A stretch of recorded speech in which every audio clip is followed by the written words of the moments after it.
ഇന്ന് വിഷു സദ്യ സീരീസിലെ recipe number 4ൻ്റെ video ആയിട്ടാണ് വന്നിരിക്കുന്നത് കേട്ടോ. അവിയൽ നമ്മൾ സദ്യകളിലൊക്കെ കിട്ടുന്ന ആ ഒരു കുറച്ച് കുഴഞ്ഞ, അതായത് ഒന്ന് മോയ്സ്റ്റ് ആയിട്ടുള്ള ഒരു ടെക്സ്ചറിലുള്ള ഒരു അവിയലിൽ ഒരുപാട് ഡ്രൈ ഒന്നും ആവാത്ത ആ ഒരു അവിയലിൻ്റെ സദ്യ സ്പെഷ്യൽ അവിയലിൻ്റെ റെസിപ്പി ആയിട്ടാണ് വന്നിരിക്കുന്നത് കേട്ടോ.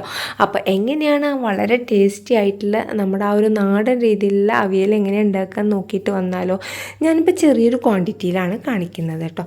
അപ്പോൾ അതിന് വേണ്ടിയിട്ട് ഞാൻ ഒരു ചെറിയ പീസ് കൈപ്പയ്ക്ക ഇട്ടിട്ടുണ്ട്, പിന്നെ മുരിങ്ങയ്ക്ക, 2 ക്യാരറ്റ്, ഒരു ചെറിയ പീസ് നേന്ത്രക്കായ അതെടുത്തിട്ടുണ്ട്, പിന്നെ ചെറിയ പീസ് ചേന, കുറച്ച് ബീൻസ്, കുറച്ച് പയർ, ഇത്രയും കഷ്ണങ്ങൾ വെച്ചിട്ടാണ് ഞാൻ ഉണ്ടാക്കുന്നത് കേട്ടോ. നിങ്ങൾക്ക് വേണമെങ്കിൽ ഇതിൽ ഒരു ചെറിയ പീസ് കുമ്പളങ്ങ, മത്തങ്ങ ഇതെല്ലാം ചേർക്കാവുന്നതാണ്. ഉരുളക്കിഴങ്ങ് വേണമെങ്കിൽ അതും ചേർക്കാം.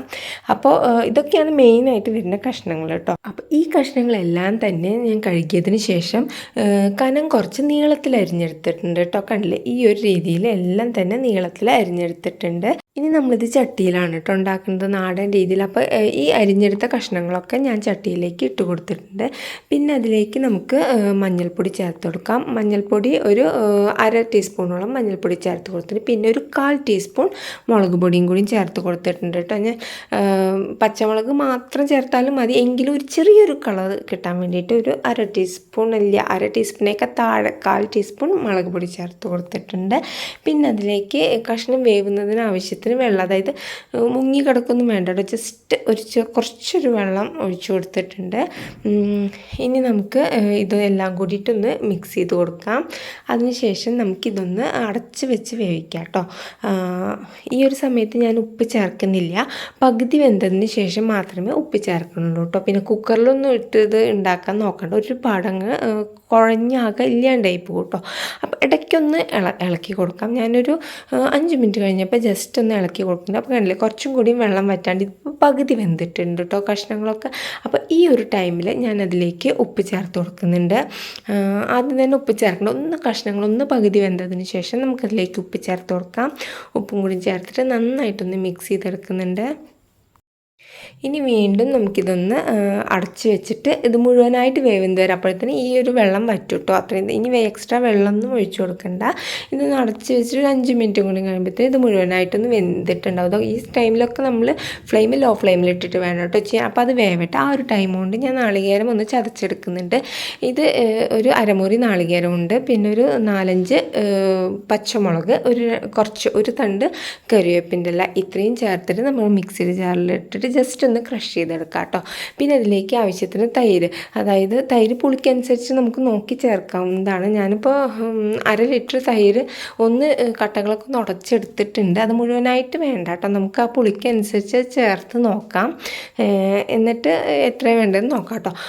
അപ്പോഴത്തേനും കഷ്ണങ്ങളൊക്കെ വെന്ത് കിട്ടിയിട്ടുണ്ട്. അതിലേക്ക് നമ്മൾ ചതച്ച് വെച്ചിരിക്കുന്ന നാളികേരത്തിൻ്റെ ആ ഒരു കൂട്ട് ഞാൻ ചേർത്തിട്ട് നന്നായിട്ടൊന്ന് മിക്സ് ചെയ്തെടുക്കുന്നുണ്ട് കേട്ടോ.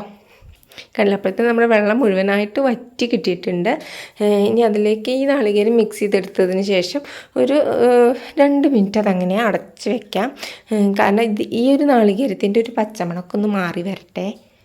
ഇപ്പോൾ കണ്ടില്ല, 2 മിനിറ്റ് ആകുമ്പോഴത്തേനും നാളികേരത്തിൻ്റെ പച്ചമണമൊക്കെ മാറി കിട്ടിയിട്ടുണ്ട്. ആ ഒരു ടൈമിൽ ഞാനിതിലേക്ക് തൈര് ചേർത്ത് കൊടുത്തിട്ടുണ്ട്. തൈര് ഞാൻ ആദ്യം ഒരു 1/2 ലിറ്ററിൻ്റെ പകുതിയോളം തൈര് ഞാൻ ചേർത്ത് കൊടുത്തിട്ടുണ്ട് കേട്ടോ. അതൊന്ന് നമുക്കിന്ന് മിക്സ് ചെയ്തെടുക്കാം.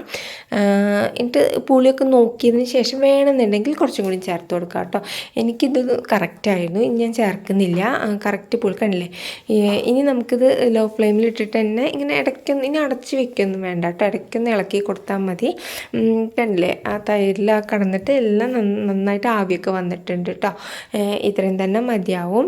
ഈ ഒരു രീതിയിലാണ് നമ്മൾ സദ്യക്കൊക്കെ കിട്ടുന്ന ആ ഒരു അവിയൽ ഒരുപാട് ഡ്രൈ ആയിട്ടല്ല ഉണ്ടാവുക, കുറച്ചിങ്ങനെ ഒരു മോയ്സ്റ്റ് ആയിട്ടുണ്ടാവും. ഇതിനി ഫ്ലെയിം ഓഫ് ചെയ്യുന്ന സമയത്ത് കുറച്ചും കൂടി ഒന്ന് ഡ്രൈ ആയി കിട്ടും. ഈ സമയത്ത് ഞാൻ ഫ്ലെയിം ഓഫ് ചെയ്തിട്ട് ഇതിലേക്ക് ആവശ്യത്തിനുള്ള കറിവേപ്പിൻ്റെ 2-3 തണ്ട് കറിവേപ്പിൻ്റെ ഇല ചേർത്ത് കൊടുക്കുന്നുണ്ട്.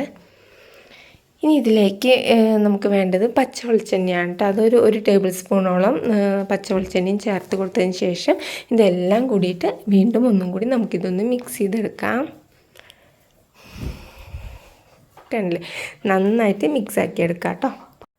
അപ്പോൾ അത്രയേ ഉള്ളൂ നമ്മുടെ ആ ഒരു സദ്യ സ്പെഷ്യൽ ആ ഒരു മോയിസ്റ്റ് ആയിട്ടുള്ള എന്താ പറയുക അവിയൽ റെഡി ആയിട്ടുണ്ട് കേട്ടോ. ഇനി നമുക്കിതൊരു സെർവിങ് ഡിഷിലോട്ട് മാറ്റാം. അത്രയേ ഉള്ളൂ, വളരെ ടേസ്റ്റി ആയിട്ടുള്ള അവിയലാണ് കേട്ടോ. അപ്പോൾ തീർച്ചയായിട്ടും ഈ വിഷുവിന് ഈ ഒരു അവിയൽ ഈ രീതിയിലൊന്ന് തയ്യാറാക്കി നോക്കൂ.